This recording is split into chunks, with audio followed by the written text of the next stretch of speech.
বরিশালের এদিকটা আসলে বেশ ভালোই। বিশ্ববিদ্যালয়ের পরের অংশটি বেশ দারুণ, রাস্তাটা মোটামুটি বেশ ভালো ক্লিয়ার থাকে।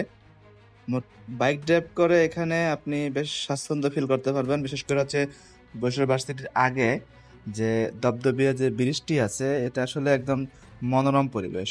এবং বাইক রাইডার ক্ষেত্রে আসলে বেশ স্বাচ্ছন্দ্য বোধ এখানে ড্রাইভ করা যায় আসলে। বরিশালের এই অঞ্চলগুলো বেশ দারুণ। এর পাশাপাশি হচ্ছে আপনার এই সামনে বরিশাল বিশ্ববিদ্যালয় ডান সাইডে এবং বাম সাইডে হচ্ছে বাংলাদেশ মেরিন বিশ্ববিদ্যালয়ের ক্যাম্পাস আছে। এবং ওদিকে জিরো পয়েন্টের পর থেকে বেশ রাস্তাটাও চওড়া আছে। এই দু সাইডটা আসলে মানে মনোরম পরিবেশ। আপনি যখন বাইক ড্রাইভ করবেন বেশ ভালো উপভোগ করতে পারবেন বরিশাল বিশ্ববিদ্যালয় আগে থেকে শুরু করে এবং শেষের সেই বোলার পরের অংশ থেকে বেশ ভালো রাস্তা আছে এদিকে। হ্যাঁ, দেখা গেছে এদিকের আবহাওয়াটা ভালো আছে এবং বাইক ড্রাইভ করতে খুব ভালো লাগে।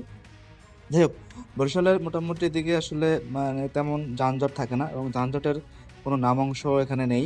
এখানে রাস্তাগুলো আসলে দুই লেন হওয়াতে ও দিক থেকে যে অপর থেকে যে গাড়িগুলো আসে ওগুলো আসলে বেশ ঝামেলা করে মাঝে মাঝে। কিন্তু আপনি একদম চোখ কান খোলা রাখলে আসলে কোনো ধরনের দুর্ঘটনার হবে বলে আসলে আশঙ্কা করা যায় না। তবে মাথা ঠান্ডা রেখে বাইক ড্রাইভ করলে আশা করি কোনো প্রকারের দুর্ঘটনা ঘটবে না। এবং এই রাস্তাগুলো এতটা ভালো এবং কোনো প্রকারের গাড়ির তেমন প্রেশার নেই। শুধু অটোগুলা মাঝে মাঝে ঝামেলা করে, তাছাড়া আসলে ভাবে কোনো ঝামেলা হয় না।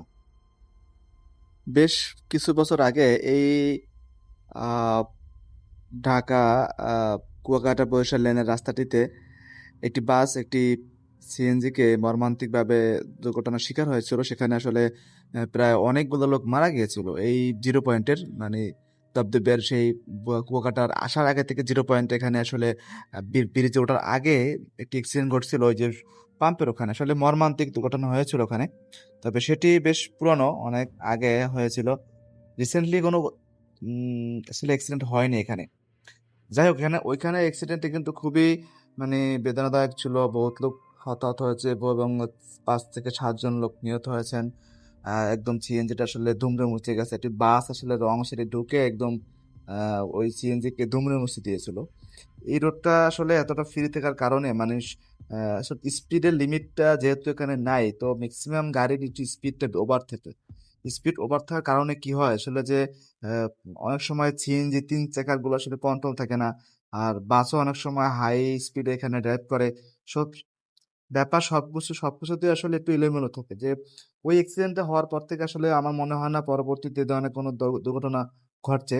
এখন থেকে আমি আর আমার চোখে যেহেতু এখানে মোটামুটি সবসময় ড্রাইভ করি, আসা যাওয়া হয় বরিশালে এই রাস্তাটিতে। তো এবং মাঝখানে একটি ভার্সিটির সামনে একটি দুর্ঘটনা ঘটছিল। ওটা আসলে আহ, ওই যে ছাত্রী ছিল ওনারই ভুলের কারণে আসলে ওই বাস ড্রাইভারের অ্যাক্সিডেন্টটি করছে। আসলে ড্রাইভারের কোনো দোষ ছিল না ওখানে। পরে এটা নিয়ে আসলে ঝামেলা হওয়ার কারণে ওখানে রাস্তা বন্ধ ছিল, অবরোধ ছিল, পরে আবার সেটি আসলে নিয়ন্ত্রণে আসছে। কিন্তু আসলে অ্যাক্সিডেন্টটি এই যেহেতু রাস্তাটা একদম ফ্রি থাকে, একটু বাইক বা যে কোনো গাড়ি আসলে ড্রাইভ করা হয় খুব হাই স্পিডে, এটা আসলে মানে সবারই একটু কন্ট্রোলে থাকা উচিত। কারণ আবার রাস্তা অনেক সময় পারাপার হয়, আপনার ভার্সিটির পরে কিছু অংশ লোকজন যাতায়াত করে, রাস্তা ক্রস করে, এই ব্যাপারগুলো আসলে একটু সাবধানতা অবলম্বন না করলে আসলে মানে আগানো যায় না। তো এই কুয়াকাটার এই বরিশাল কুয়াকাটা এই লেনে আসলে খুব ভালোই, মানে বেশ ভালো আপনি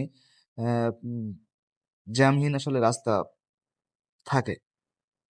তো তারপরে ব্যাপারটা কি আসলে যে এখানে মোটামুটি ভাবে গাড়ি ড্রাইভ করলে অ্যাক্সিডেন্ট হয় না এবং এই রোডে কিন্তু অ্যাক্সিডেন্টের হিস্ট্রি খুবই কম। আপনি বাখারগঞ্জ থেকে আসবেন জিরো পয়েন্টে, তারপর আপনি বরিশাল ঢুকবেন, এই মাঝখানে আসলে অ্যাক্সিডেন্টের রেশিওটা খুবই কম মোটামুটি।